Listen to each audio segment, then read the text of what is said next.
guys, it's your girl Samantha, Black Nation News, and I just wanted to do a video to talk about Brother Polight's response. And from here on out, I'm just letting you guys know that I'm going to be dropping the name brother from his name because he's no brother of ours as Black people. He's a predator. So Polight went ahead and posted a response on IG, and I had to make this video because I just finished watching Tanya TKO's video, and I am just so triggered by his response and his behavior and just everything that she found that she exposed of him. There was another video that was showing a victim who was the M word by Polight's mentor, York. I don't know. I think they called him Dr. York. I think his name is really Dwight York. I'm not going to call him doctor or anything either because I doubt that he went to medical school. And even if he did at this point, he would have lost his license. So I feel like Polight was probably M-word by York. And if you guys don't know what the M word is, I'm going to try not to say certain words on my channel that will trigger victims, as I was a victim myself. So I know certain things can put you in a really bad place. So I'm going to try to avoid those words. But the M word is the M word. Most people should know what that is. And the R word. And if you don't, do some research on YouTube. You'll find out what those words are. But they are in connection with victimizing children by pedophiles, which is another word I really don't feel comfortable saying. So I just call them the P word. So apparently Polight was mentored by this York guy. This York guy was like this huge figure in the Black quote-unquote conscious community. And I'll call it quote unquote because I actually do believe there is a such thing as being conscious, for sure. But like anything else, that is also something else that has been perverted. And I hate to be mean, but it's typically like males that are perverting stuff for the benefit of their own sexual gratification. And so that's why I was commenting to someone on one of the videos about Polight was actually in the on the panel, but someone said something about if you get rid of religion, it will get rid of all the pimps, the preachers, and pastors. So that's why I actually walked away from religion. Like me, like most Black people, I grew up in the Black church. I grew up under Christianity. My family, we followed the Pentecostal holiness, spirit. I mean, we were really deep into the holy word, which is nothing wrong with that. You know, the Bible is our story, but it is often misconstrued and mistranslated to means, or misinterpreted to mean something else. And if you really read the Bible, which a lot of Christians actually don't, they just follow what their pastors or preachers or priests or whomever is on the pulpit tells them. They just follow along with that. It doesn't matter how long they have called themselves a Christian. They just seem to be just following blindly with whatever their quote-unquote religious leader is saying.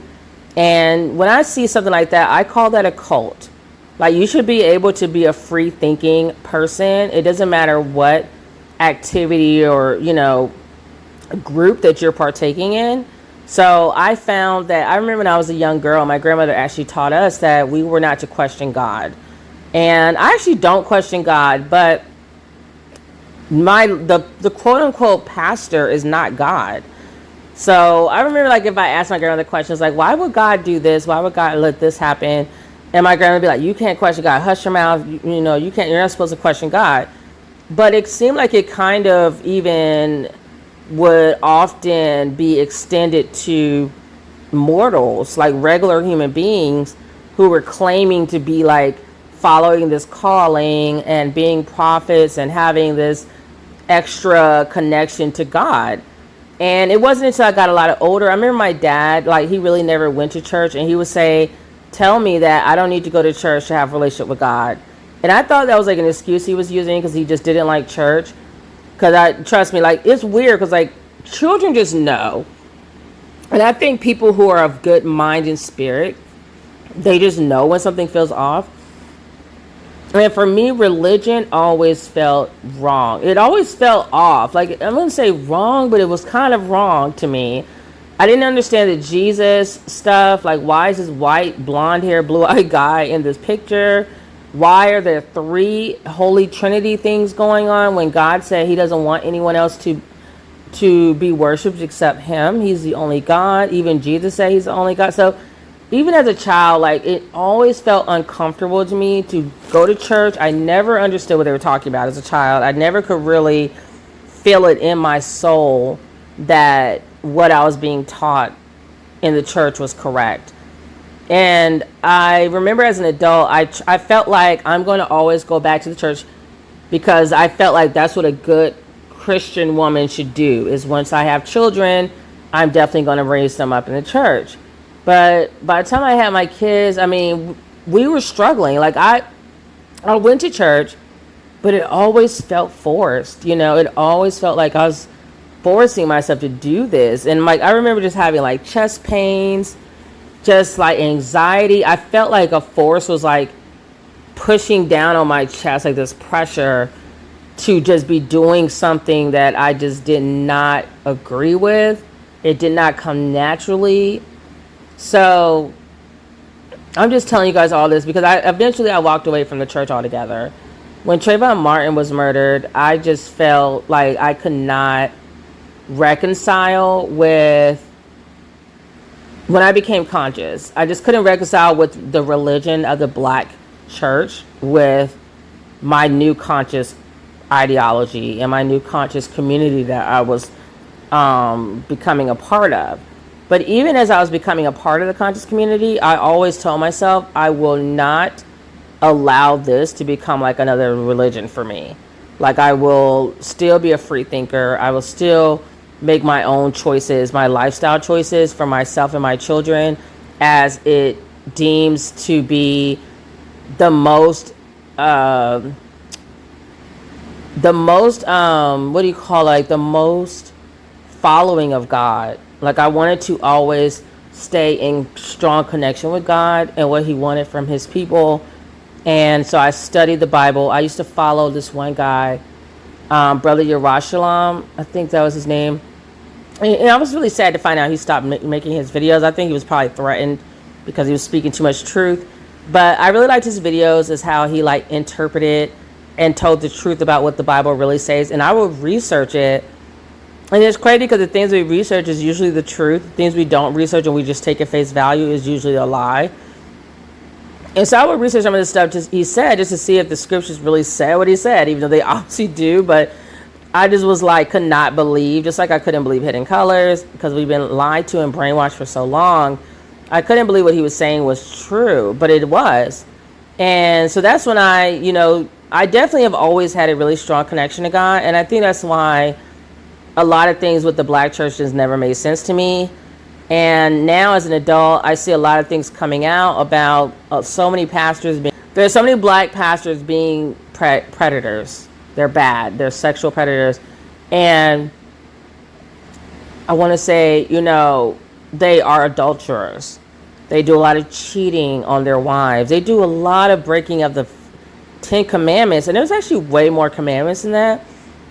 I was actually surprised that a lot of people know that the reason why black people are African Americans, ADOS people are going through what we're going through right now is because we did not keep God's covenant. We did not keep the promise that we made to him and following his commandments. And there's like 44 commandments. There's so many more. That's what's in the Bible. The Bible, to me, I feel was written by white people. So there was a lot of stuff taken out. It was written by man. So some things are true, and you have to know yourself and have that higher level of consciousness to know what you're reading. So I feel like, a lot of people, they hear, quote unquote, the conscious community or the black church and the Bible, and they kind of throw everything they want to throw it all out. But that saying of don't throw the baby out with the bathwater is the saying I go by, is you have to study Like, you have to self-study on your own. Stop listening to people and letting people tell you what to think. I went into a deep dive of reading a ton of books by black authors. I did not want to be taught by white people anymore. They've done enough and of teaching us the wrong stuff. And, I'm just tired of black people. Like, why do we keep trusting white people when they've shown on time and time again how they are? So I read a lot of books by like Rudolph Windsor, I believe his name was. He's like one of my favorite black authors that I was reading about. I read Malcolm X's autobiography. I was reading books about the black Hebrew, who the black Hebrew Israelites are, the real Jews. And I mean, I went really down that rabbit hole of trying to find out the real root of who African Americans are. Like, who are we really? Are we one of the chosen people? Are we the tribe of Judah that they talk about? And I just wanted to know like the truth. And so I found many, many different pieces of literature that confirm that we are the chosen people. So of course, when you say it, people look at you like you have four heads. I tell people right away, like, if you're saying something that a lot of people don't follow and don't agree with, then you're probably on the right path. Because to me, 99% of the people on this earth are sheep. They're very easily led. They're very easy to just listen to whatever and they roll with it. And they don't like to be a part of the minority. So if the majority are not saying and thinking a certain way, then people will shun you. They will run away. They'll say you're lying or, prove it, blah, blah, blah, blah. But then yet they believe in some stuff that's like totally fiction. And I'm like, why don't you prove Jesus exists? For instance, like, he doesn't. He did not exist. He was based on a completely different person that was black. And, it's just, that whole story that the guy that was even created for the Jesus painting was a convicted felon. I mean, it's just ridiculous. The whole story is incredible to me that people believe that stuff. So here is proof that Jesus is a false construct. So Ancient Confession found says Jesus Christ invented to brainwash and dominate Arabs and Africans by Forest Parks, July 3rd, 2017. While a lot of people feel the whole Jesus thing was an elaborate story, one scholar says he has found conclusive evidence of the fact and an Ancient Confession that Jesus Christ was invented to brainwash and dominate certain volatile parts of the Roman Empire. American biblical scholar Joseph Atwill will be presenting his discovery in the UK on October 19th at the Covert Messiah Symposium at Conway Hall in Holborn, London. Speaking about his findings, he claims that the New Testament was written and completely fabricated by first century Roman aristocrats. And I want to also mention that this story was published on Urban Intellectuals. So just so you have, and it's at urbanintellectuals.com if you want to look up the source of where I got this article. So Atwill says his evidence is conclusive, although there will surely be a lot of opposition. He was quoted as saying, "I present my work with some ambivalence, as I do not want to directly cause Christians any harm," he acknowledges. But this is important for our culture. Alert citizens need to know the truth about our past so we can understand how and why governments create false histories and false gods. They often do it to obtain a social order that is against the best interests of the common people. He says that the sophisticated government project was an exercise in propaganda meant to subdue and bring into line unruly parts of the empire, such as the Jewish sects, and this is in quote-unquote, Jewish sects in Palestine at the time, who were waiting for a prophesied warrior Messiah, were a constant source of violent insurrection during the first century. He's continued. When the Romans had exhausted conventional means of quashing rebellion, they switched to psychological warfare. They surmised that the way to stop the spread of zealous Jewish missionary activity was to create a competing belief system.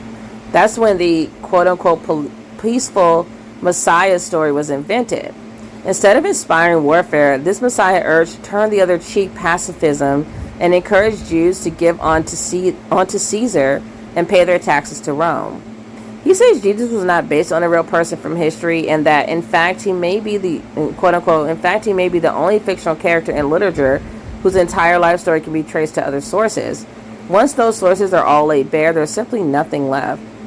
He claims that Wars of the Jews by Josephus, the only surviving first-person historical account of first-century Judea, shares a sequence of parallels with the New Testament.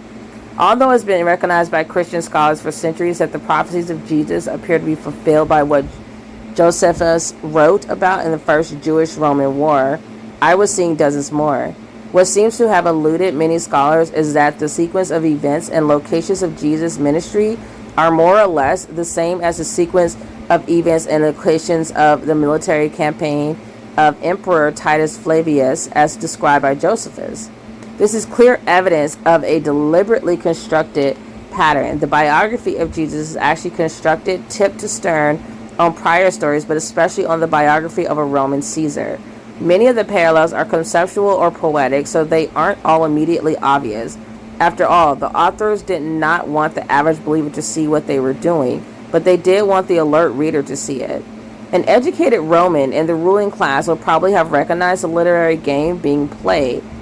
Atwill maintains he can demonstrate that the Roman Caesars left us a kind of puzzle literature that was meant to be solved by future generations. And the solution to that puzzle is we invented Jesus Christ and we're proud of it. What do you make of this evidence?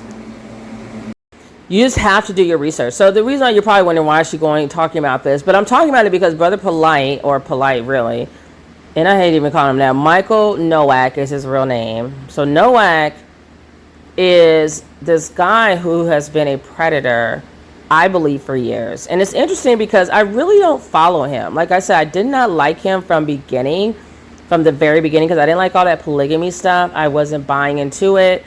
And I remember seeing, this was many, many years ago, like 10, 15 years ago. I remember seeing the wives of him, like his wives would be sitting at a table with him doing like a panel, talking to a crowd of people or whatever. And I remember them all looking like hookers. Like, I was like, they don't have like any clothes on. And that's definitely not the way God wants women to present ourselves. So that was like the first thing I noticed. So it's like, with that being said, like, I just felt like the whole polygamy thing was like a joke. I felt like he was a predator. He was a hoe, and I just felt like he was just doing this to have his cake and eat it too. I stand by it forever and ever.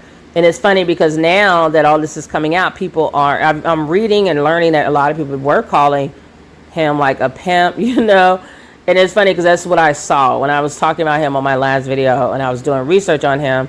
I was like, he honestly just, it looks like he's pimp. He's got like this pimp aura about him. Like he's so flashy, because that's how pimps are. They're always flashy, just wearing purple suits and big hats, and they're just gaudy in their style, and they always have a lot of women around them, and just very tacky. And I used to not be somebody who would judge people, and I don't really think I'm judging people now. I'm just being observant, because like I said, I don't follow him. I'm just looking at him and I'm like, this is what he looks like he's doing, and I don't feel bad about that, because I feel like that's what you're giving off.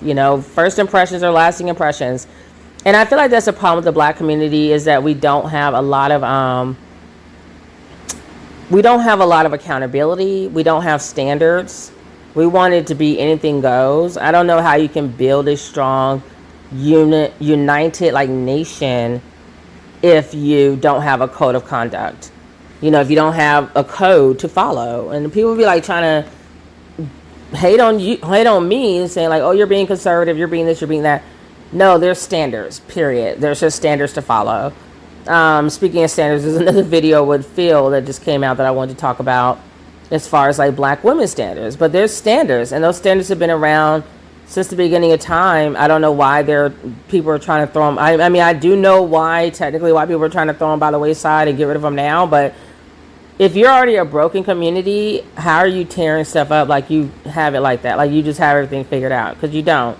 If you did, we wouldn't be where we are right now. So I don't know why. I feel like the reason why black people are at the bottom is because we're trying to throw out traditions and things that have been proven to be successful for centuries and centuries and centuries and centuries in ancient times, and so on and so forth. I mean, people have built kingdoms off of the same old types of traditions that we hold true to this day, but suddenly black people, really black males, are coming out the woodworks and they want to switch things around completely. And it's like, you haven't built a kingdom anywhere, so why should we follow you and listen to you to tell us that this is how we should be thinking or interacting with you now? And the reality is, black women, we usually make our own decisions and we follow our own minds. So if we don't agree with it, just like with everything else black males have been, beta males have been trying to do, we're just going to most likely just divest or be single and stay single, or do something else until we find what we want. And that's just the reality of it. Black guys have been trying to change black women forever, and it's not going to work. It's not going to happen. There's a small percentage that are still black male worshiping, but I feel like, especially with Cynthia G and her movement, there's going to, even the smaller percentage is going to start to decrease even more, because women are becoming more educated and opening up their eyes and waking up. And some of us, like me, I just follow my heart and just what made sense to me always anyway. So I want to go ahead and play this video. I'm trying to say, oh yeah, I'm gonna play this video first. So this is Brother Polight doing this video about, he's actually supposed to be responding to the allegations of him preying on a young child. She was 14 years old. And what I recently found out, guys, I want you to remember this, that there was DNA and / seminal fluid, which makes me want to vomit to even have to say the word. I'm sorry, but yuck. But there was actual fluids, bodily fluids on this girl from him that confirms that something sexual in nature happened. That was not consensual. You cannot consider any act of sex with a child to be consensual. A child is never going to be able to give consent. And you want to wonder, what is a child? If you're slow, a child is anyone under the age of 18. So that's legally, if you're not an adult, then you're what? You're a child. There's only two things you can be, either an adult or a child. And I mean, that includes all the way down under age. A baby is a child, or a baby, whatever. You know, we're not going to play semantic games.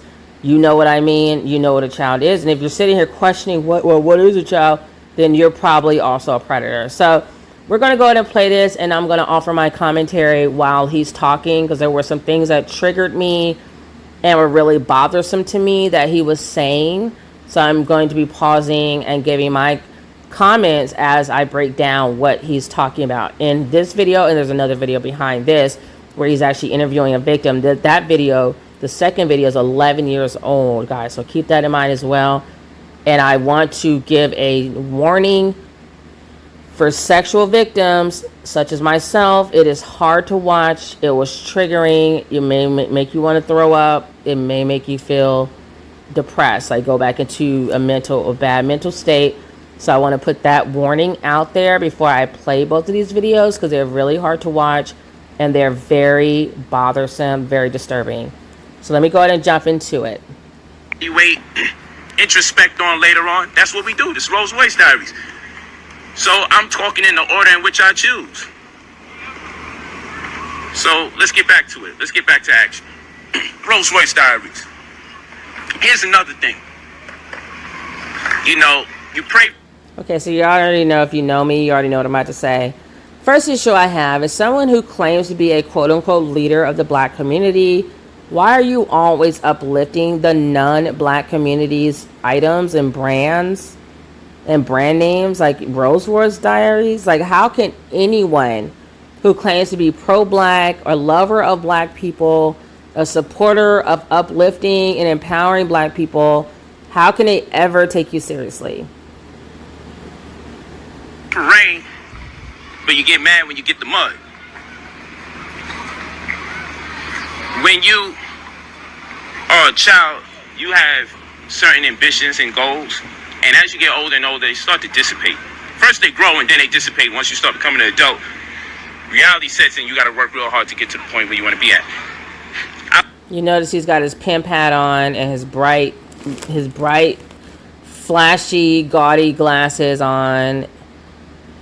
Tacky is all I can say. He's got this car that's flashy. He's an extremely tacky person. Me personally, I feel like if you have wealth, you don't need to flaunt it.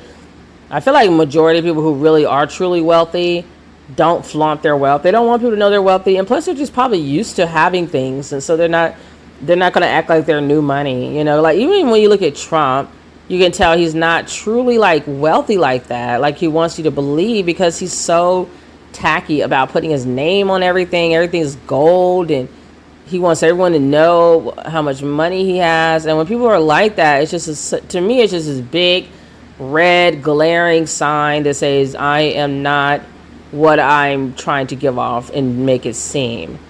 People who are really having real money, I feel like they just don't need to really do all that. And a lot of them don't even want you to know who they are. They're under the radar. They're probably hermits staying in their mansions, don't really want to be bothered. It's just like, it's not something to really flash around. Like, for what? Like, who cares? You know, okay, great, good for you. You have a Rolls Royce. Like, no one cares. Somebody cares if they're shallow, but majority of people don't care. I'll tell you, for the most part, 3 years. I would say 2. But I've told many people last year and into this year, like, damn, you know what? I could die right now because I accomplished everything I wanted to accomplish. I got to be with the women I ever wanted to be with. I got the vehicles I ever wanted, you know, all the toys. Most importantly, I set up wealth stewardship. I employed wealth stewardship to the point that I know if I'm not here, my work ethic will perpetuate itself. You can tell he's just tacky and poor. Like I said, pimp. The first thing he brings up is he's got to sleep with or be with all the, you know, he means sleeping with all the women he's wanted to sleep with. He's gotten all the toys and all the materialistic items. That's just a childish, pathetic person that needs to use that as their self-worth. Like, you're not much of a man if that's what you need to do to give yourself value. And his glasses, we already know that they're fake, like they have no name brand. For him to be throwing around his pretend wealth and acting like he's just so wealthy. And notice I say wealth, not rich. For you, some of you who don't know the difference, rich is when you have money that could be gone in like one generation, or like you have to continue to work to make that money. Wealth is money that lasts for generations and generations to come. You don't have to work anymore. That money's going to still come in, like Bill Gates' money, Steve Jobs' money, Jeff Bezos' money.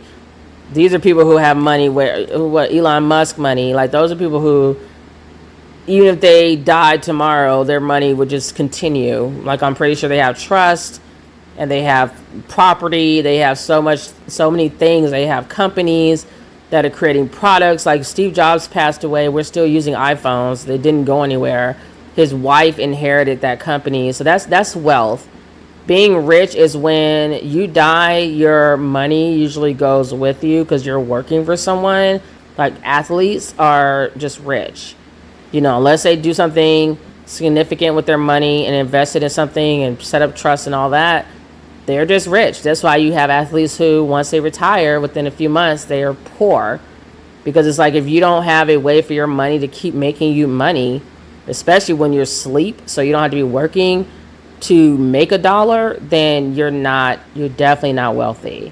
So I don't know how he makes his money. I feel it's questionable at best. I don't really want to even get into how I think he makes his money because it's probably illegal. So we're just going to leave it at that. The way this guy comes off, he doesn't give me the aura of intelligence. He doesn't give me the feeling that he's an intelligent person. He gives me the feeling of being a predator. He gives me a feeling of someone who's very manipulative and narcissistic and would do what it takes to make money. Within the confines of the lives of the people that I love and trust. I wanted to be in a position where I can employ my people, empower my people, add value to my people. I want to be in a position where my children can look and say, man, he thought about me when I was born. Over 30 countries I done went. I say that to say, I'm not here. My work ethic will perpetuate itself within the confines of the lives of the people that I love and trust. I want to be in a position where I can employ my people, empower my people, add value to my people. I want to be in a position where my children can look and say, man, he thought about me when I was born. Not just he gave me food, clothing, and shelter, subpar food, clothing, and shelter. You know, I don't knock nobody who's struggling. But within the last 3 years, it's wild. I can say I've accomplished everything I ever wanted to accomplish on planet Earth for my whole life. I say that to say that when people look at me and they say, yo, man, those are fake smiles, so he's not really happy, man. He just always look like he happy, or whatever y'all be saying out there. I'm content. Because I know one desire begets another desire. So I'm not going to go out my way and desire another $400,000 car after another $400,000 car. I ain't going to do that. Because that's crazy. Hey, what up, though? Like I said, tacky. No one needs to know but how much his car is, that he has a $400,000 car. Like, none of it. And not this matter, but he's a very unattractive black guy. He's very ugly. Inside and out. So, I don't, he's from New York. So, usually people in New York tend to have a healthy self-esteem. Even though I find that a lot of people who come off as being very highly confident are the most insecure. It's almost like they're overcompensating for their insecurity by acting like, I know I'm the ish, I got this, I got that, and they're bragging on stuff that no one really cares about. They really care about name brands and, just giving off this aura of, that's my word for the day, aura, but they're just giving off this, like, feeling of, like, I'm worth so much. So it's like, if you take those things away, then what are you worth? Nothing. And I feel like people get things like material items and women like we're objects and money and stuff like that so that they can say, I'm better than you because look what I have and you don't have a $400,000 car. Real leaders don't put down their followers either. So I'm like, you're basically kind of crapping on people. And some people can look at it as like, oh, he's trying to motivate you to do great things, etc., etc. But I think it's tacky. I think people it'll speak for itself. I think humility goes a long way, and I don't think you need to really tell people all the stuff you have to build a following. If you have a good message, and especially if you have a great message that speaks to people, you don't have to tell people or show people all the stuff you own to be like, hey, look at me. You don't even have to buy that stuff to begin with, because that's what my channel is about. I like to show black people that there's like another way to wealth building and another way to live your life. You don't have to be doing what everyone else is doing, or mainly what white people are doing, because honestly a lot of people are not even doing what white people are doing. They're taking another path. And so to build their wealth, I tell my kids we should look at ourselves as immigrants, because they come over, they don't really follow that white Caucasian American blueprint that we follow as black people. Like, I feel like our whole lives we're trying to be white. We're basically trying to be white. And when you step away from that, it's very freeing. So let me continue. How you doing, Kay? Sure. Yeah, so I'm not going to do that. So I'm content. I did everything. I checked off everything on my list. Over 30 countries I done went to. Boom. I checked it off. I did everything I ever wanted to do. And so, still tacky. You gotta understand perspective.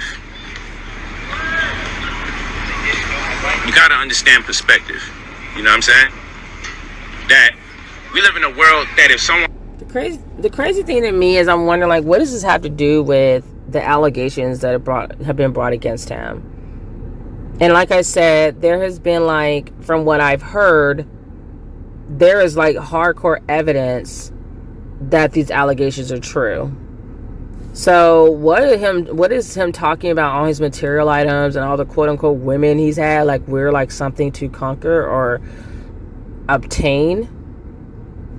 What does that have to do with the possibility that you M-word a child?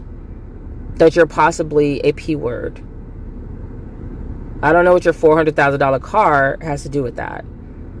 Or your bad sunglasses, or your pimp hat, or the places you traveled. I just don't know what that has to do with anything. Is that going to keep him out of jail? Some people might say yes, but you know how that goes with America. Like, they really don't play games when you don't have the right complexion for the protection, might I say. So, like I said, we're not white. We are living in like a different America. So we have to move a different way. You can't be doing what they're doing and think you're going to get away with it because you have all this stuff. Like his mentor, I don't know if he had a lot of money, but I'm assuming he did. He had like a whole compound and he had a whole following, a cult following type deal. The York guy, who I knew nothing about until like today, or yesterday, I think. But he's in jail for like 135 years. And I mean, he's in like maximum security. And I think that Polight said that himself. That York is like in the bottom, in the basement. You'll see that in an interview that's coming up that I'm going to play. So I'm like, what did all that money do for him? It didn't keep him out of jail. Heard that something bad happened to somebody, depending on who they said did the wrong, people might even celebrate the wrong that they think may have happened just because they hate that person. So when you people want to be popular or you achieve success, remember, when you pray for rain, you may get mud. Remember that. When you pray for rain, you might get mud.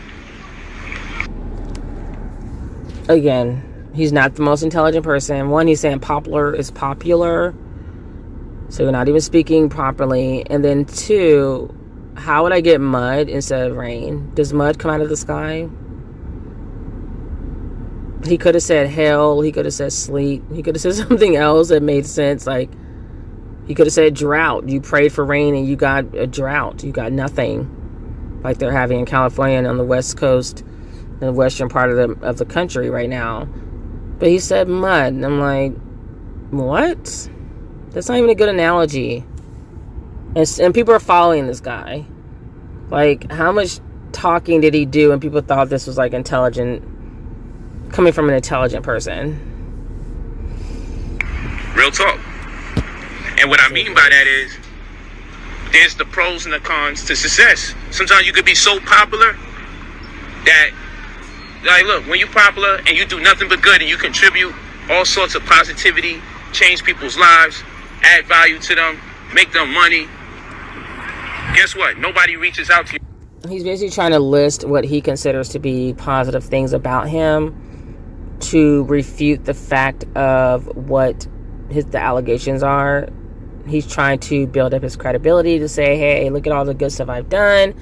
I'm a good guy. I would not, but it's the interesting thing to me is, even though he's listing all these things about himself, like what he has, characteristics, things he's done, he's yet to say, I didn't do it.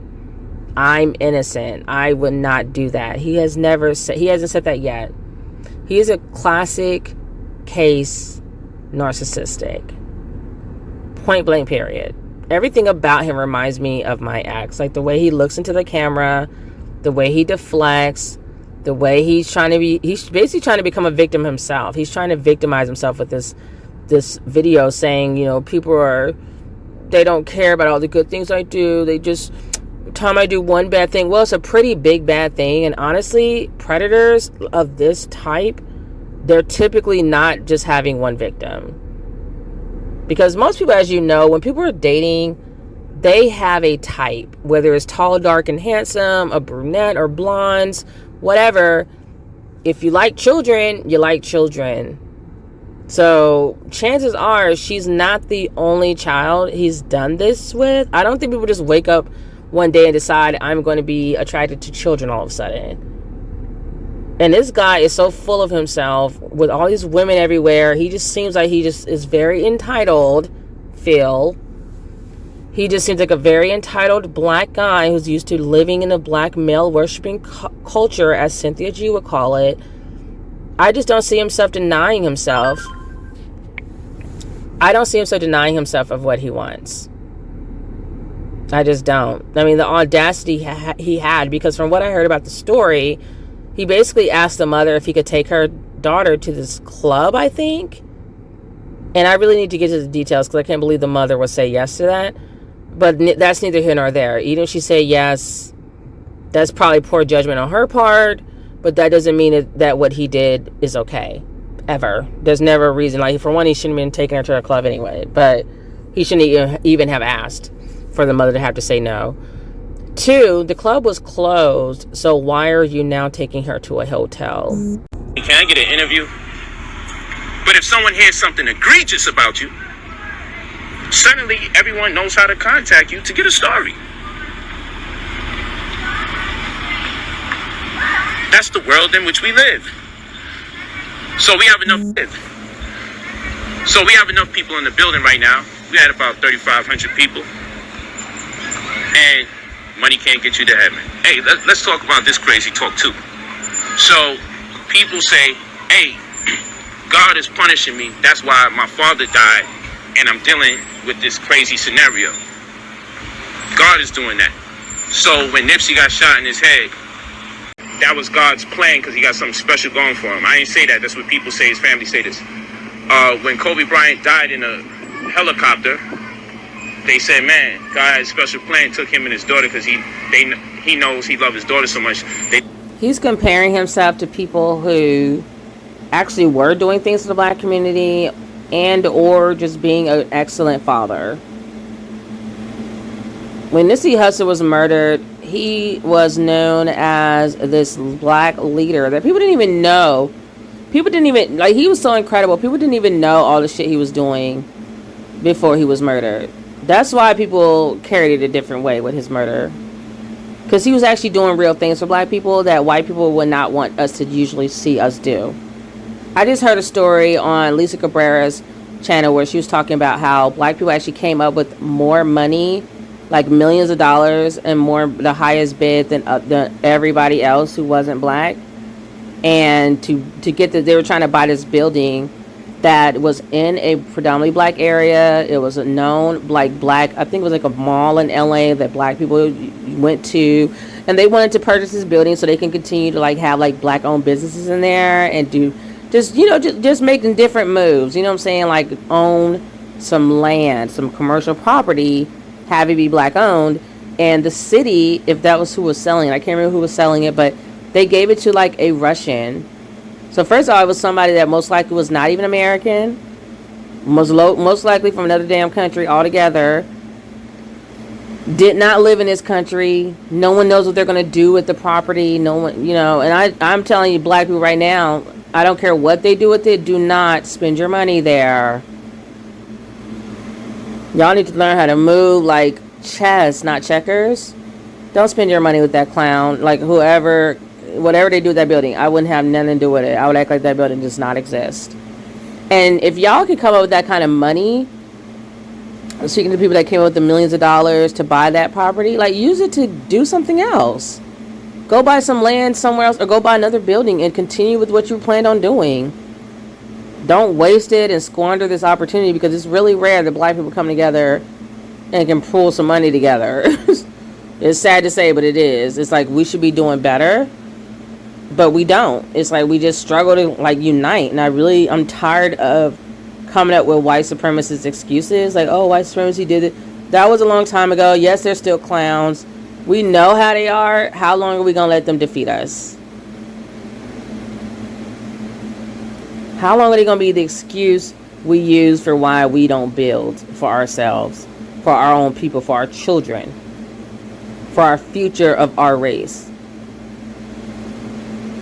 Y'all know my term, what I'm about to say, miss me with the bullshit. So, Polight is talking about, or Nowak, Michael Nowak, known as Brother Polight, He's talking about this bullshit, but it's like, you're not Nipsey Hussle. You were no Nipsey Hussle. You are not Nipsey Hussle. I don't know anything that anyone's coming up with, like, oh, he's doing this, he's doing it. No. All I see you doing is flashing females. When you go down his page on Instagram, it's just a bunch of hoochie looking females. And cars, expensive cars, and a lot of material items. I don't see any... You didn't build anything. I don't see anything that anyone's benefiting from that you've built. Nowak.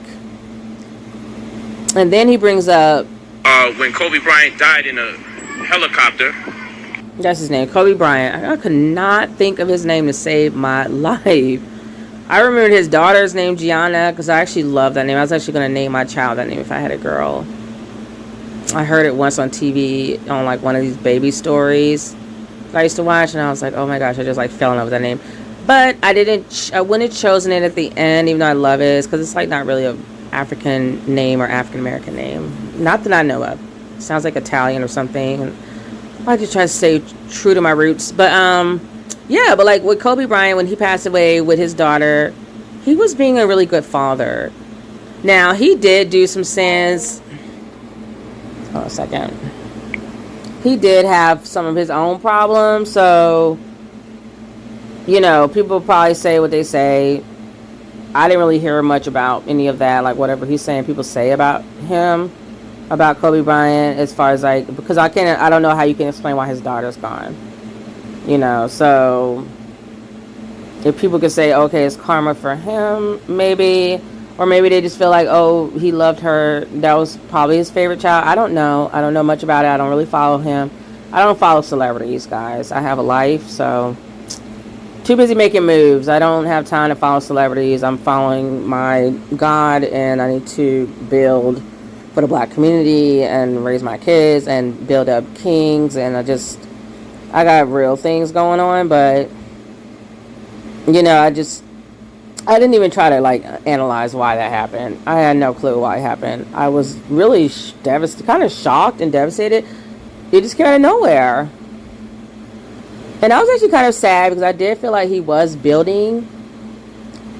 And I felt like, even if he's not building for black people, like I felt like he was doing a great job of like being like a mentor to other black athletes, because he was investing and he was doing things that a lot of black athletes just hadn't been doing before him. And I was just like, could not believe that like he had just retired and he was like gone. So it's like every time black people seem to be right on the cusp of doing something great, something happens to us. That's not happening with Nowak. Like, one, he's not dead.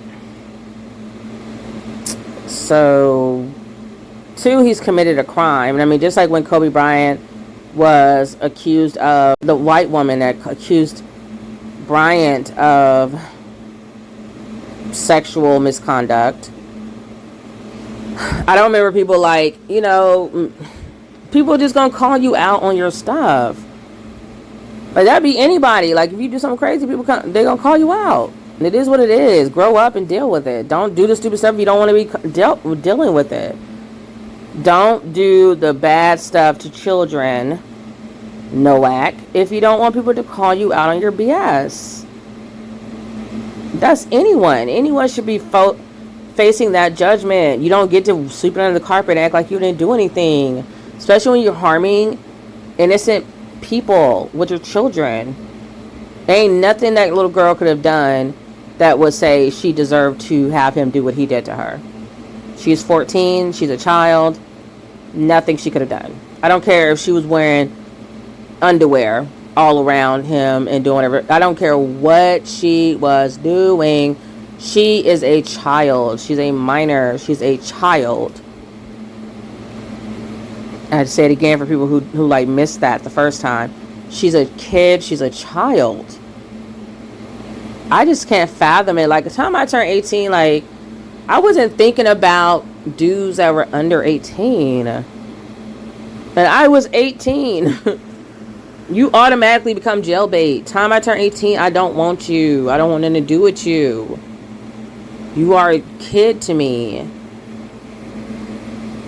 So there's no excuse. There's no excuse. I don't care if she, because I'm not saying she did anything to warrant that behavior. I don't know if her mother did anything, but at the end of the day, she's still a minor. She's still a child. Even if her mom was in on it and was like, you can go be with him, and she, even if the girl wanted it, she's a child. She doesn't have the brain functionality to consent to that. She doesn't know what she's doing. Point blank, period. That's why children are not considered adults until 18. And even that's still young for some young adults. They still aren't making good decisions at that age. Because like I saw Oprah Winfrey once when she had some segment, some story she was talking about, but she basically said that your brain is not fully developed until you're like in your mid-20s.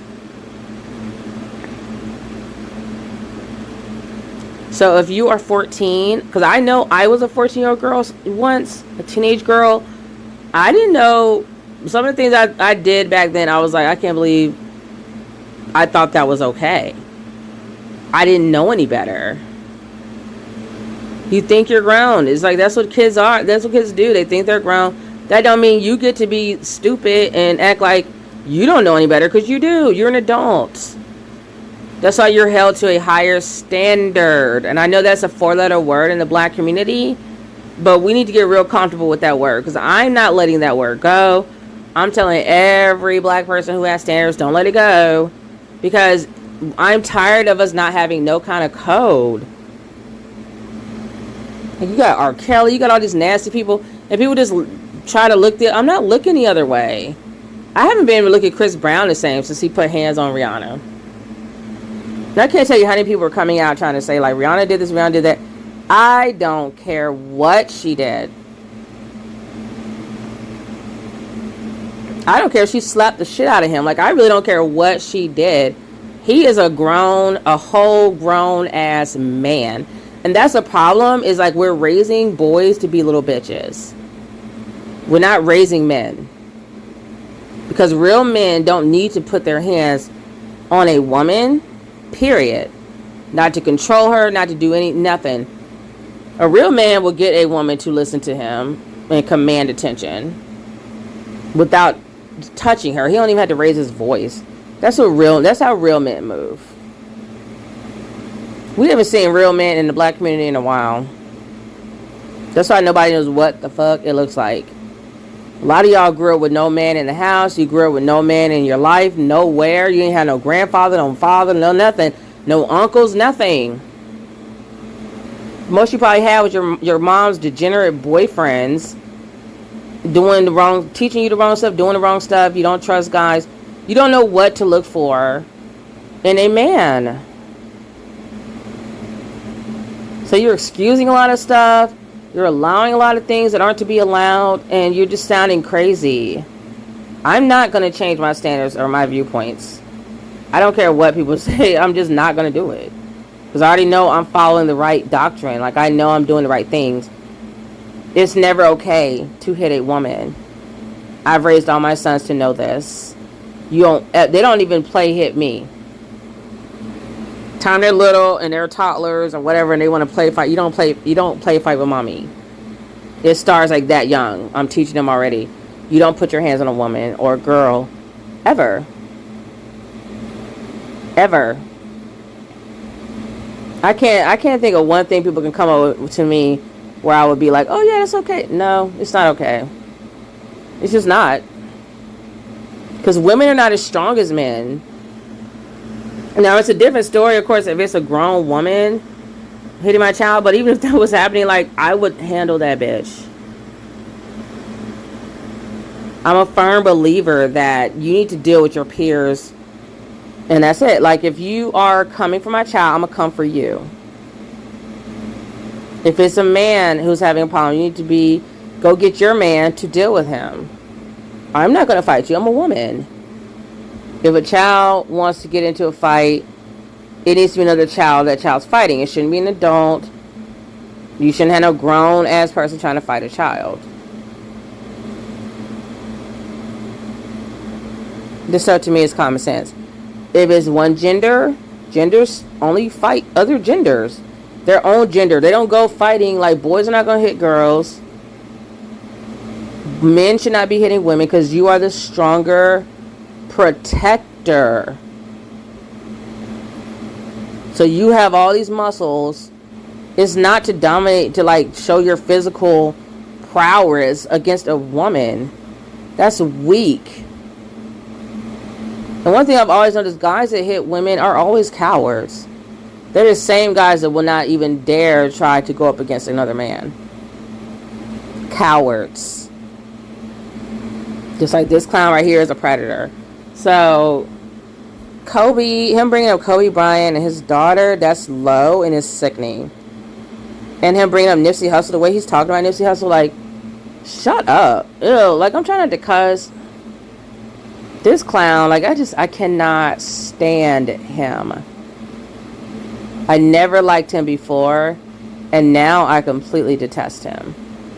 Like, he disgusts me. And you notice people are still putting hearts up there. Somebody's listening to this clown and, like, eating it up. Just eating it all up. They disgust me. Anyone supporting this crap disgusts me. They said, man, God had a special plan, took him and his daughter because he knows he loves his daughter so much. They took him and his daughter. They said that God's special plan. So one man could die in a helicopter, another man gets shot in his head. But something bad happened to me. Oh, God punishing me. But them, he had a special plan. That's why he got shot in the head, and that's why he died in a helicopter. So y'all can miss me with all your spookisms and speculations about God. If you hate me, you just hate me. That's it. That's it. Keep it like that. Just keep it 1,000. If you hate me, you hate me. But all of this, you know what's in God's mindset and all. Nah, send that to another channel where people are open to express their hate for me. You know what I'm saying? So, I'll say this much to you guys to address the elephant in the room. This is out of respect and love to the people that follow me, not to the people who came over here just to speak negative and do their thing. First of all, thank you all for sending me so much positive messages, sending me positive embrace. Thank all my brothers and sisters that called me to just show me so much love and support. And so I did this live stream not for the detractors. I have nothing to prove to the people that's talking crazy. I did this live stream for my good brothers and sisters who automatically is like, yo, I'm rocking with you. I love you. I don't give a damn. This, that, and the third. I just want you all to understand that if there's any legal issue that I'm dealing with, it doesn't behoove me to speak on it at this hour because I have a defense team, plural, probably the best in the goddamn country, may I add, but I have a defense team that I would be circumventing or undermining their ability to render the services that they are obligated to fulfill on my behalf by speaking. So I know in the world of YouTube court, yo, if something happened, just talk about it. But in the legal world, it don't work like that. In the legal world, when you got a legal defense team and things have been said, you just allow the things that have been said to be said, and that just gets dealt with accordingly. You don't open your mouth, you don't speak. So what I will say is, my defense team will be putting out a statement on my behalf, perhaps even an interview, and they'll get it in. But out of respect to the people that love and support me, not the trolls. We know who you are. The second you hear something bad about me, you do videos. You see all the good going on, you don't do nothing. I thought you died. You heard something? We did nothing because we don't see good going on. I don't hear anyone's life that's changed because of him. He don't even have a cult following. Like, I don't even know what he does with himself. Every time I see him, he's just promoting polygamy. I don't see what he's doing that would empower or benefit any black person. That's why no one's talking about him.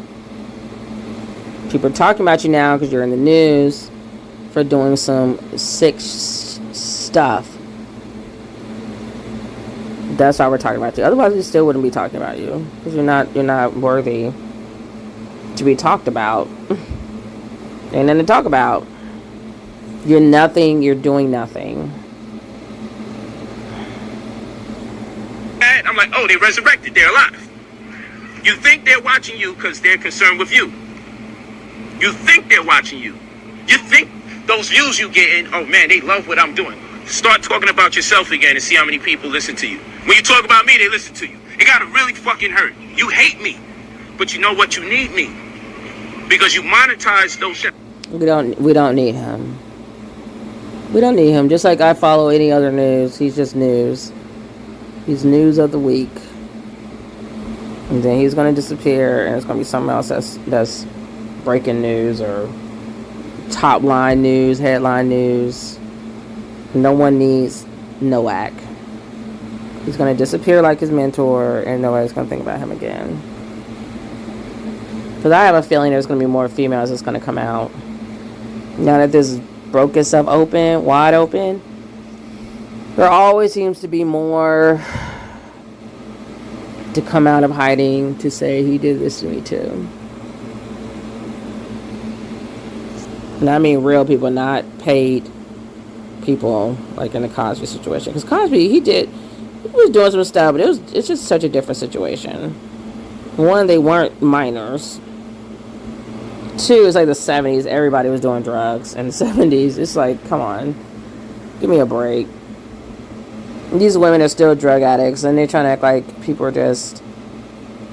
I mean, I'm not victim shaming, blah, blah, blah. I'm not trying to say like they couldn't have had something happen to them, but it's like just the whole thing was some people even came out and admitted they were paid to testify against him and say he did stuff to them. Some of them they just weren't credible. Like none of them were credible. And not even that, there was just no hard evidence. Like where's the DNA? Where's something? Where's the police reports? Did any of you go to the cops? Did any of you even go to your family members, your friends? A lot of that answers is no. This dude, I have a feeling more is going to come out after this. Bombshell has dropped. I think people, I think a lot of people are intimidated to come out when guys like this seem like they're so powerful or something. Like how R. Kelly was. And, I just think people, you can tell when it's real versus when it's like a show. When it's like a lynching, a public lynching. I can tell the difference. This is real. If you hate me so much, don't make money off of my name. Don't collect money talking about me. Don't put advertisements in your YouTubes. If you hate me so much, don't make money off of my name. Real talk. If you hate me that much, don't make money off my name. How about that? You hate me so much. But I'm blessed and highly appreciative of everybody that shows love and support. But like I said, this stream is not for the detractors and for the trolls. This stream is for the people that really show me love. I want them to understand, if they haven't taken it into consideration, that it's not in my best interest to speak about any specific parts or details of anything, any allegations that's been made. It's not in my best interest. You don't drop a bag for people to work on your behalf so you can circumvent their abilities so you can jump. Okay, so we're going to now go to the second video.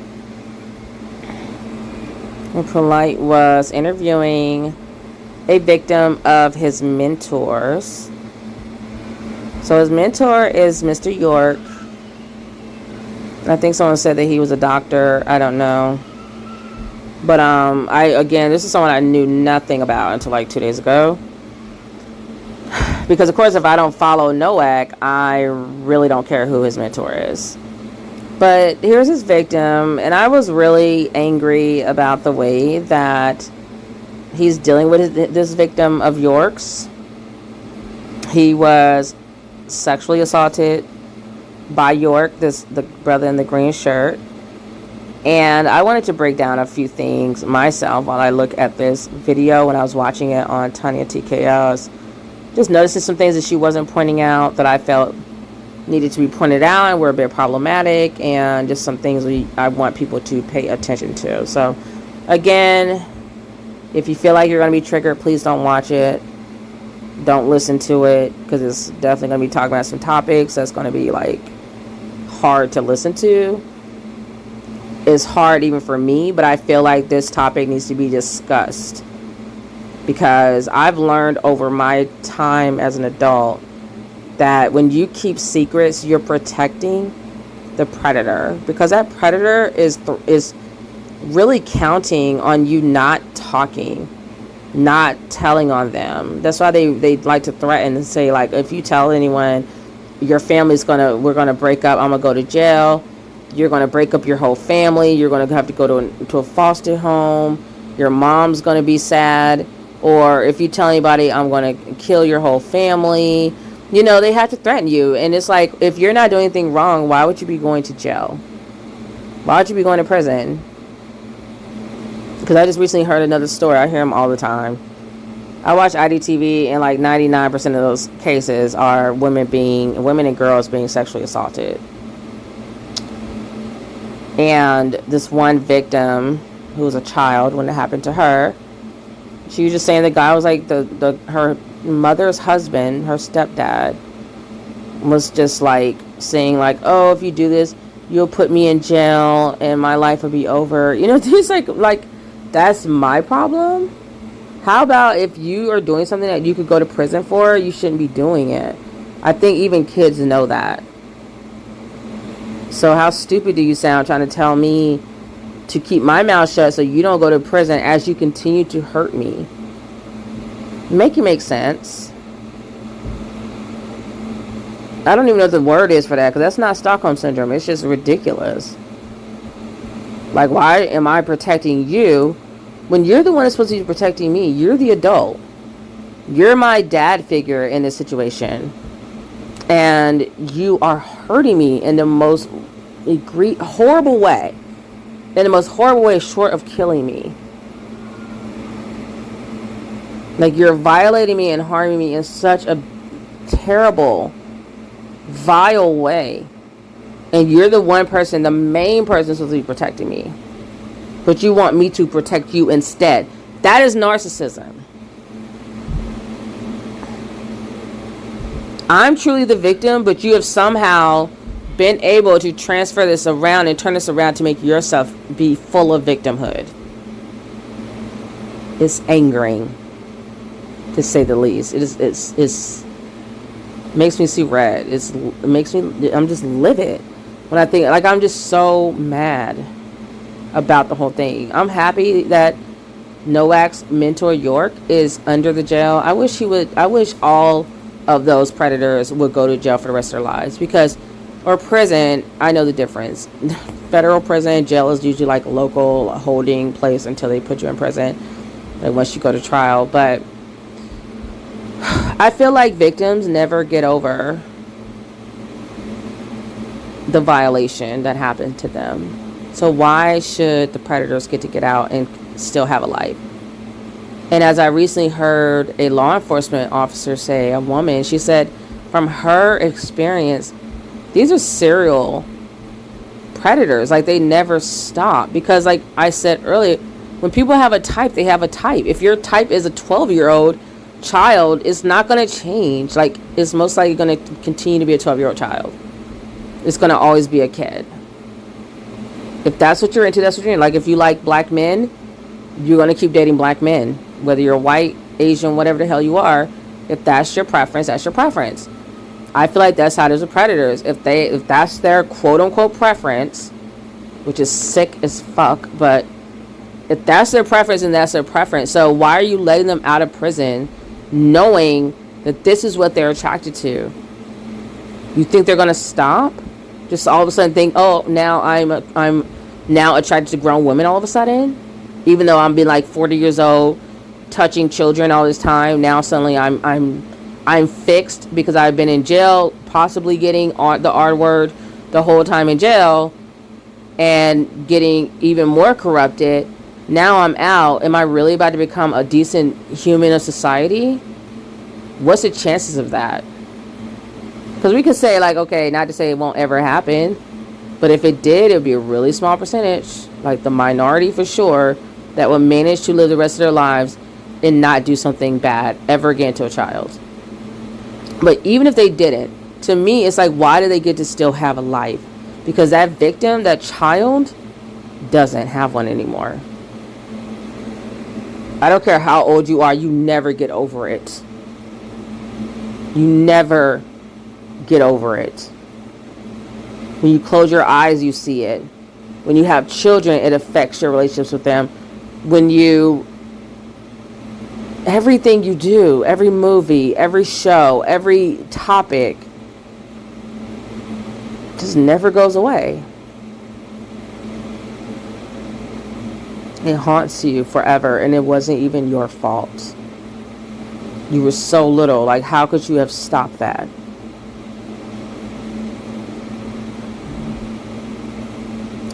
So it's important for me to show this video. Like I said, it's going to be triggering. So if you're a sexual assault victim, or you're battling depression or mental illness, do not watch it. It will just most likely make it worse. But I feel like it's important to show this brother's story, and I want to support him, the one in the green shirt. I didn't catch his name, so I'm going to try to see if I can find it, but I think it needs to be discussed. And it's a tough subject, but just like reparations and slavery and so many other topics we have tried to put away because it's too painful to talk about. We see that it doesn't get any better. Just because you put your head in the sand and decide you don't want to deal with an issue because it hurts too much, it's too dark, it's too heavy of a topic, it's too hard to get through it, it just gets worse.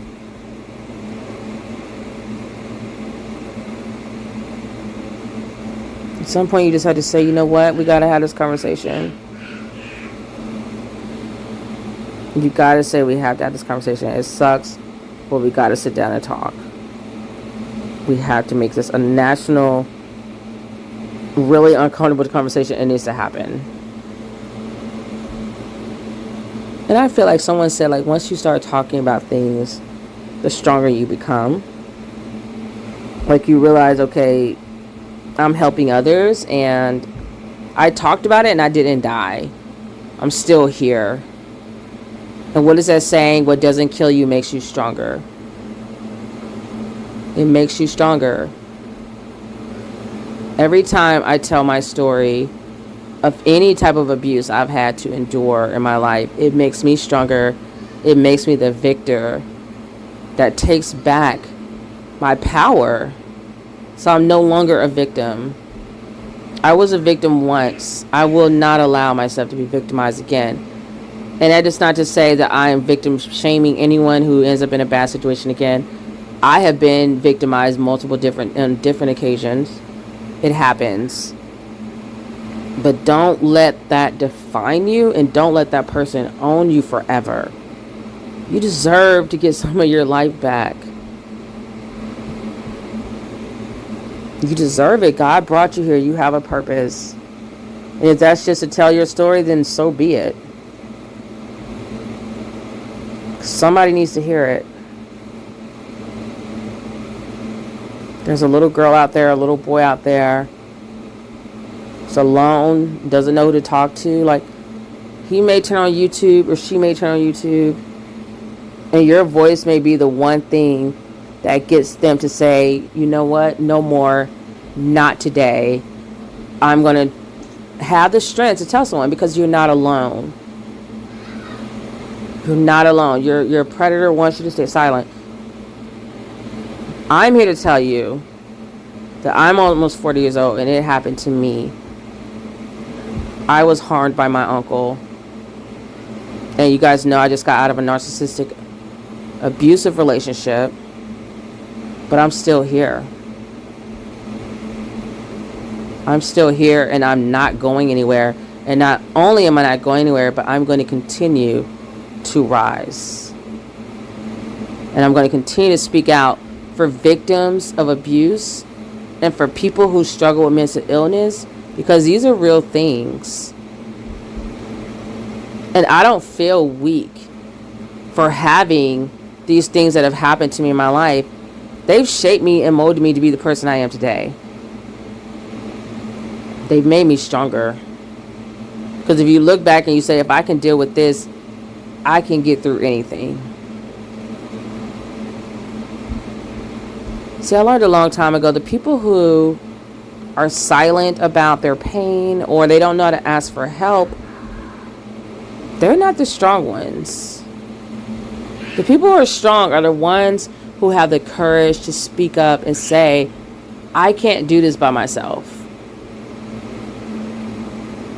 I'm going to need somebody to walk with me. I'm going to need somebody to take my hand and get me through this. Those are the people, to me, who are courageous. Because they take the chance of people judging them and looking at them a different way and maybe even trying to re-victimize them.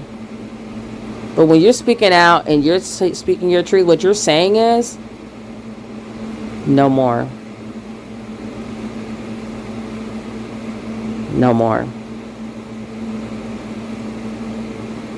And so I'm going to go ahead and play this video. And I probably won't do commentary for this video just because I want you guys to just watch the video and see the interaction between the two of them. It's just such a powerful, weird exchange. I don't think I've ever watched a video like this before where I actually saw the victim had to almost like explain themselves to a predator. It's the strangest thing to me. So I'll come back on at the end to talk about it. I'm not sure I want to necessarily interrupt it like I typically do to offer my commentary. I'll just play the video and then I'll discuss it at the end.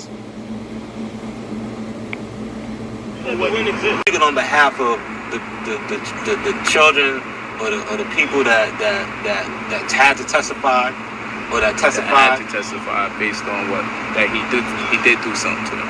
Well, I say had to testify because some people didn't testify. So some people felt it in them that they had to do this, like it's something that they had to do. For me, it felt like it was something that I had to do because one, like I told you, both my sisters went through the same thing I went through. And both of my older sisters. Do you mind sharing? I don't know nothing. Okay, well, both of my sisters have been molested. By who? By Malachi.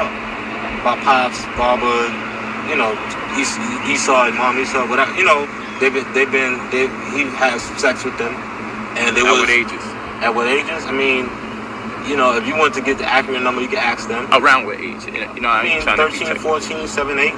You know, and I will only speak for myself as far as the personal thing that I've been through. Of course, you. And as far as if you know, and I don't want to get graphic. One, you know, okay, I'm a dude. I'm not gonna be walking around saying that I've been molested, this, and that happened. As a man, you don't want to be going around saying that. Yeah. You know what I'm saying? So when in my situation or the way I grew up, I was ready to move on. I left in 2001. I was ready to just live my life, move on, whatever. You know what I'm saying? The people started doing the investigations and stuff. The FBI started doing the investigations, started trying to get statements from people. Both my sisters went ahead and gave their statements. Yeah.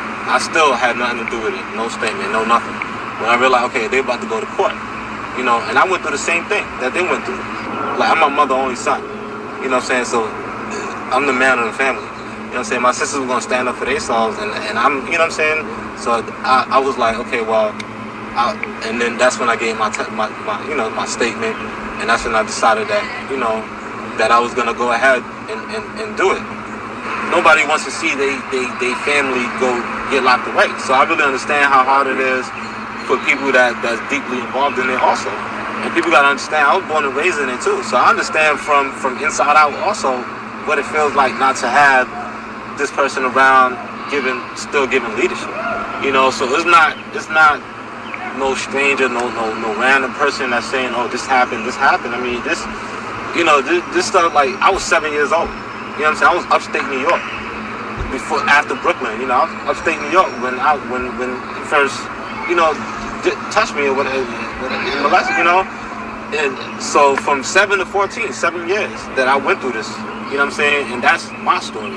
Would you say there's been over 20 children molested by Dr. York? I would say so. I mean, I would say that it was, you know, if I could confirm people that I could strongly confirm, it'll be about 15 or 20 people. Obviously, if over 15 to 20 children were being molested, we have to now say, how come the adults wasn't saying nothing? Shouldn't they be locked up with Dr. York too? How come they're free to testify about it? You understand No. No.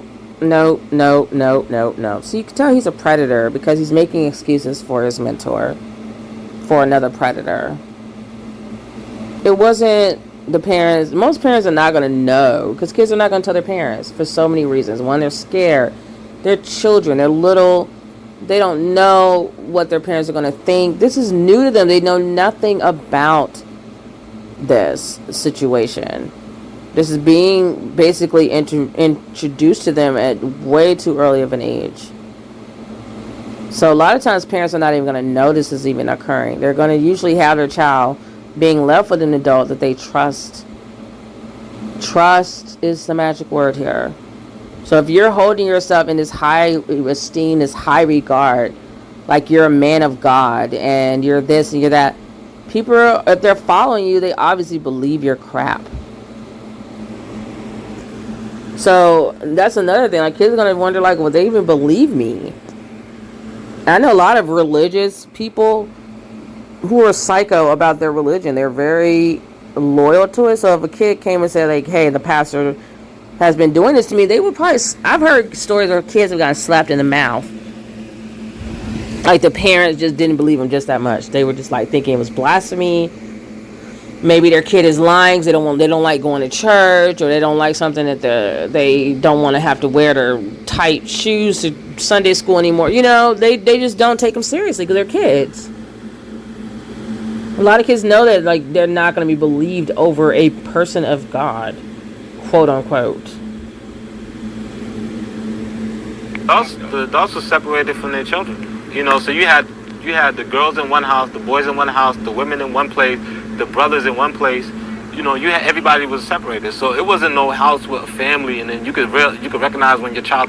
Okay, so that was really, really, really important key thing to take from this video was how he said that, because Noak, who you guys know now is aka Brother Polight. I'm not going to call him that anymore because he's a clown. But anyways, he's a traitor. He's a traitor. He's not who he says he is, and so he doesn't get to carry that title anymore that he worked under all these years, as he portrayed himself to be something that he is not. But Noak asked the victim. The victim's name is Tariq Noel. Okay, so his name is Tariq, which I love that name, by the way. He's adorable too. Anyways, he's cute. But anyway, so Tariq Noel, he asked him, why didn't the adults say something about what was happening with their kids? Why didn't they go to the police or whatever? Apparently they didn't know. And even like I said, even if they knew, they probably didn't believe it. But Tariq mentioned that York had everyone separated. That's the thing that narcissists would do. So I like to point out narcissistic behavior. I lived it for almost 7 years.